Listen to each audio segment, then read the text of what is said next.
going today, guys? Trucks and Water here, and as you saw the intro of this video, you're probably thinking to yourself, what does he have in store for this truck? What's so different? What's going on with this truck? Well, start off with, it's a 2017 Ram 2500 on a 3500 series long bed chassis, MegaCab Laramie edition with the 6.7 liter Cummins in it. Bone stock, except for a light bar in the front. You're probably wondering yourself, like, if I've gone off the deep end, because recently I, of course, reviewed an 800 horse power stroke, a ton of 600 horse power strokes, 800 horse 12 valve, and all that stuff. Well, here's my reasoning behind it, guys, before I get into this truck. Every truck build starts out somewhere. A lot of you have been messaging me, how do I get in the truck game? How do I start, building trucks and stuff like that? Do I buy one pre-modified? Like, what do you do? In all honesty, guys, you all start somewhere. He's got very big plans for this truck, but it all starts somewhere. He's going on a year just the way it sits. I mean, it's not an overnight process. So if you get anything out of this video when you watch it, guys, just know that, we all start somewhere with these builds.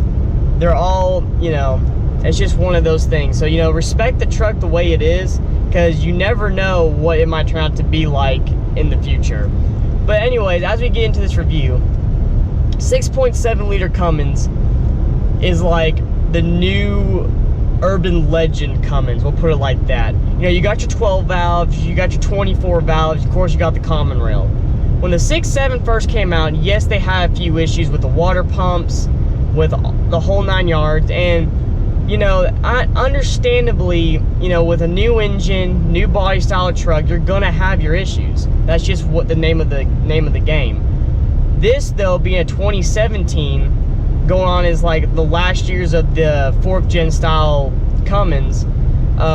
They refined it all. I mean, this truck, luxury alone on this truck is nowhere near compared to a 3rd gen or even an early 4th gen Cummins. I mean, these trucks are absolutely fantastic. And the MegaCab itself, you've got so much room in the back, you can fit a bed pretty much in the back of this truck. He's got 5% window tint all the way around with a 35% on the windshield, which makes this truck look so mean going down the road, let me tell you. And it's the privacy aspect. You don't have to worry about people trying to spy on you, look inside of you, or look in your truck and all that stuff, which is a very, very nice feature. Yes, technically it's illegal. It's kind of a bullcrap law if you ask me, but it is what it is. But like I was saying before, the urban legend of this truck is just like, it's unreal now. These are the new standards for racing in the diesel world. It's a 6.7. Reasons why is they love to make horsepower, and they love to make big number horsepower. On tunes alone, you're looking at a 500 horsepower truck. Yeah, there's some trucks out there, like the power trucks, that are close to more 600, but these trucks, you can push them stock so far past like the ungodly amount. It's unreal. I mean, from the factory alone, you're looking at like a freaking almost 400 horsepower truck and about 800, 900 foot-pounds of torque from the factory. So if you just want a factory truck to pull whatever you want to put behind it, you really don't have to worry about it. These trucks just love to make power. And then, of course, with your tunes, your bigger injectors, turbo, it's like that guy out of Wyoming that has the SRT Cummins that makes 1,000 horsepower plus as a daily driver. He gets 20 miles from an MPG out of it, and it's got 1,000 plus horsepower I think he's going on like 170 something thousand miles on that truck. It's just a testament of what these trucks can do. And then you, of course, got the simplicity of the straight 6 engine. Everything sits right there. You can pretty much get to it right there. I mean, yeah, now there's new electronics and the DEF and the EGRs and all that other fun junk. But other than that, I mean, it's all sits right underneath the hood. You don't have to yank the cab off, cough, cough, power stroke. Or you don't have to spend $10,000 fixing injectors, cough, cough, duramax. And yes, that was an exaggeration on the duramax, but they are very expensive to replace injectors on those trucks. But like we were talking about earlier, every truck has its issues. These trucks, even in the 4th gens, their transmissions are not the greatest. especially when you throw power at them. Now you can get aftermarket parts, of course, and build these transmission to hold 1,000+ horse, no problem. But from the factory, tunes alone, you're pushing it. Make sure you get trans tunes with it. That makes the world of difference. But just make sure you respectfully treat your truck. I always say it, and I'll say it in every video. You treat your truck well, it'll treat you well. And that's what he's done with this truck. He is just as anal as I am about cleaning it inside and out. This truck is gorgeous with its blue color paint. It is a rare color, but also you don't see many of them. And in most of these trucks, you see the reds, the maroons, the blacks, the grays, the typical Dodge colors of these trucks. But this truck looks so different just because of the color scheme alone that, it just looks so good. So what are the plans with this truck? What is he going with it after stock phase? Well, 4-inch zone lift on 35s, fuel Mavericks. I mean, he's doing the whole treatment. Once his warranty's up, you're looking at about tunes, delete, full EGR delete, full DEF delete, that kind of stuff.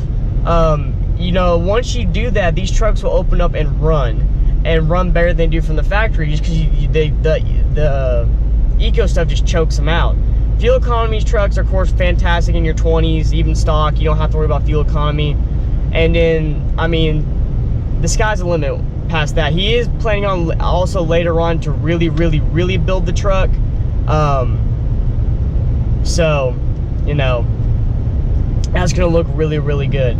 So right now we're cruising down the road. I'm about 45-ish miles an hour, and it doesn't even feel like I'm doing 45. Like, this truck rides so butterly smooth. And like what he was saying, he could be running 100 miles an hour in Mexico, not United States, that's illegal, so in Mexico. And you would never know you're doing 100 miles an hour just the way these trucks feel.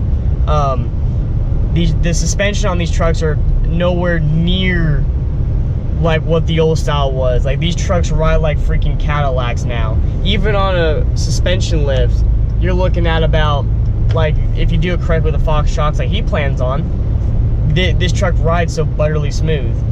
So right now we're gonna find a place to turn around, and we'll do a little bit of pulls in this truck, nothing too crazy, but just kind of show you what the stock horsepower is.